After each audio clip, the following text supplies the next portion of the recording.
Welcome to my YouTube channel.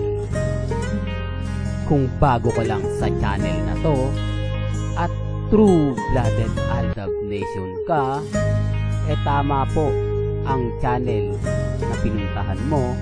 Kaya considering na po kitang bagong subscriber. At huwag mong kalimutan pindutin yung bell para lagi po kang updated sa bagong video na ilalabas ko. Salamat po sa iyong pag-click sa channel na to. Welcome back mga Aldab. Ito na naman po ang inyong lingkod si Mr. Destiny. At syempre magbibigay na naman tayo ng mga update na kung saan na naman po talaga tayo ang bida mga Aldab. Sabi nga po sa kasabihan na kung maganda nga po daw ang araw ng Lunes at maganda ang aura na nakikita ninyo at walang gaanong problema, maganda nga po raw ang buong linggo nyo. Kaya nga po itong video ni Alden Richards at ni Maine Polkerson ang pinapakita ko dahil para mas maganda nga po ito. Di po ba? Mas maganda to dahil good vibes nga po ito. Siyempre, kapag good vibes, good ang sasapitin natin sa loob po ng isang linggo. Di po ba napakagandang panoorin at tignan yung mga ginagawa po ng dalawa? Hindi po nang i-edit at kumbaga wala pong halong pandilin lang. Isa to sa rason mga kaaldab kung bakit ko minsan talo sila. Kasi may mga bagay-bagay po na ini-edit po nila Gaya po daw nito, si Mengay daw po at si Maha magkasama. Alam naman natin na si Maha madikit po sa mga pamilya at idea. Pero pansin nyo yung buhok dito ni Mengay, di po ba mahaba? Isa ito sa mga post ngayon sa social media. Isa ito sa mga ina-update nila. Sabi ko nga po sa inyo, halata naman po na kung di inedit yan, matagal na po yung mga picture na yan. Pero wala kumbaga talo tayo sa mga pambabatikos Alam nyo po ba na ang pangkontra lang sa atin, kasal na si Mengay at si Congressman Arjo.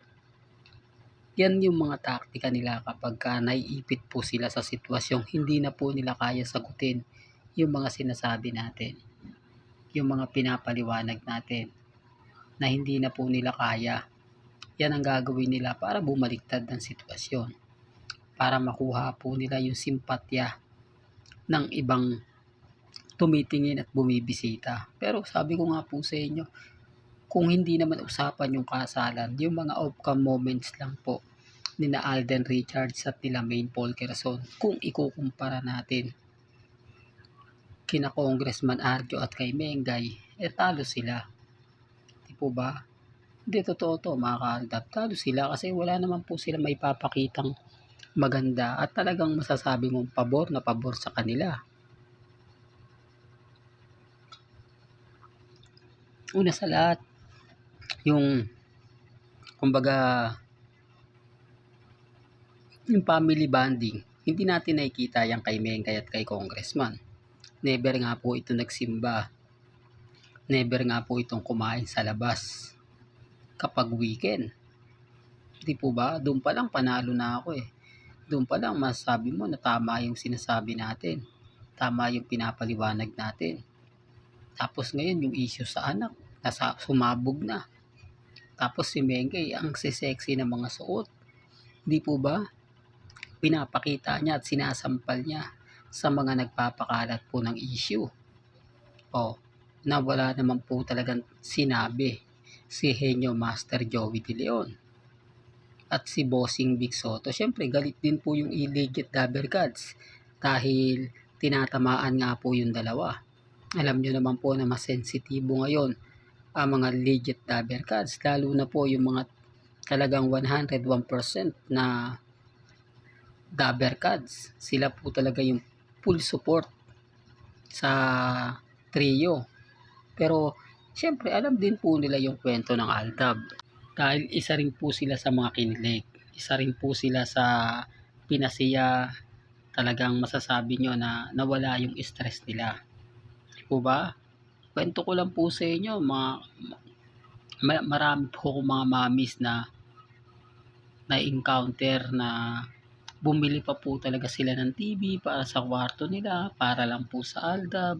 Marami pong benepisyo ang binigay ni Alden Richards at ni Mengay sa mga mommies. Nawala po yung stress nila.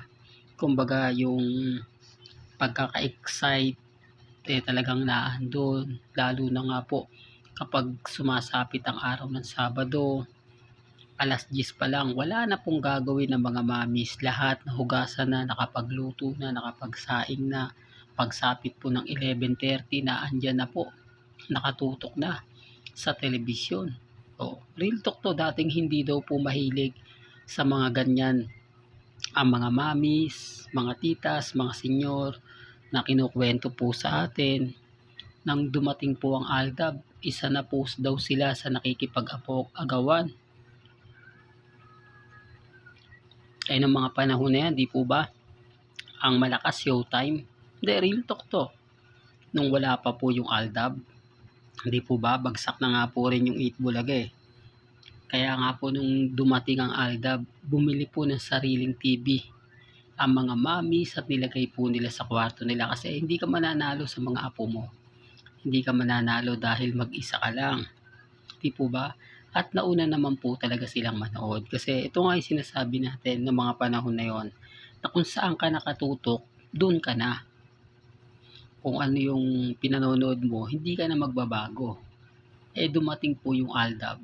Nag-trending po siya. Talagang pinag-usapan. Di po ba? Siyempre, na-conscious po yung mga mommies, mga titas. Kaya yun, tumutok din po sila at nakita po nila at kumbaga natuwa sila. Kaya nga sabi ko sa inyo, sina Alden at si Mengay lang po talaga ang naging prayer po nila na talagang para pa mas umaba ang buhay po nila. Sabi ko nga po sa inyo, kung pumupunta po kayo ng Broadway, kung isa po kayo sa nanonood sa akin na nakipagsiksikan, nakipagtulakan, para lang po makauna makapasok sa Broadway at hindi ka makatob. At doon pa natutulog para siguradong maaga ka at hindi ka pababalikin. Di po ba? Pero may kanya-kanya tayong pananaw at opinion. Hindi ko naman po pinipilit. Sabi ko nga po sa inyo, willing po kayong mag-comment, mag-react, pabor man o hindi, nire-respeto ko po yan at ginagalang. Nakikita nyo naman po yung mga comment ng armate sa akin. Talagang masasakit, maanghang, talagang masasaktan ka kapag binabasa mo. Pero tangkap ko po yun eh. Karapatan po nila yun. At hindi po tayo nagdi-delete o kumbaga nag-aano na mga ganyan. Kasi alam naman po natin eh, na hindi naman po sila talaga papayag sa mga ginagawa natin. Hanggat magsawa lang po sila. Basta sa akin po, ang masaya ko sa ginagawa natin. Hindi po ba? Masaya ako, lalo na po marami tayo napapasaya na mga mommies, mga titas, mga senyor. Kasi kung hindi po, di dapat nag-iba na ako ng content. Di po ba, lagi ko naman pinapaliwanag yan, na hindi po tayo humahatak na maraming viewers at maraming followers. Kaya ko lang naman sinasabi, yung iba kasi bago lang sa channel natin, na Aldab Nation pala, di po ba, doon lang sila magsasubscribe kasi wala po akong makukuhang viewers, subscriber since 2020 hanggang ngayon 2025. Real talk mga ka-Aldab. Kasi hindi naman niya susuporta sa atin dahil wala naman po talaga silang alam. Hindi naman po talaga nila alam yung pinagdaanan po ng Aldab Nation. Kung bakit po tayo naging matatag, kung bakit po tayo naging kampante. Di po ba? Sinasabi ko lang po ito para lang klaro. Lalo na po sa mga taong bitter pagdating po kay Mengay at kay Alden Richards. Napakaraming mga edited, talagang sisiraan ka, lalo na po ng mga Armain, tapos yung cut din, di po ba? Pero at least dito po sa atin, totoo. ano man po yung mga nakikita ninyo kina Alden at kay Maine, mga photos, mga video, yan po ay kuha po since 2015 at hindi po yan inedit. Wala pa pong application na katulad mo po ngayon na pwede mong palitan yung muka. Di po ba yun ang pagkakaiba nung noon at ngayon? Well, hanggang dito na lang po ang ating latest updates. Kaya kung gusto nyo pa po ng pinaka-latest at sariwang update, abay tumutok lang po kayo dito po sa channel ni Mr. Destiny para updated ka sa mga bago, sa mga latest po na i-upload po natin maya-maya lang. Kaya kung bago ka lang sa channel na to at isa kang true-blooded Aldab Nation na nagmamahal kila Mengay at Isoy, tama po ang channel na pinuntahan mo. Kaya consider na po kitang bagong subscriber. At huwag mo kalimutang i-share ang mga video po natin sa mga mami, sa mga titas, at sa mga senior. Hanggang sa muli, salamat po sa panonood at pakikinig.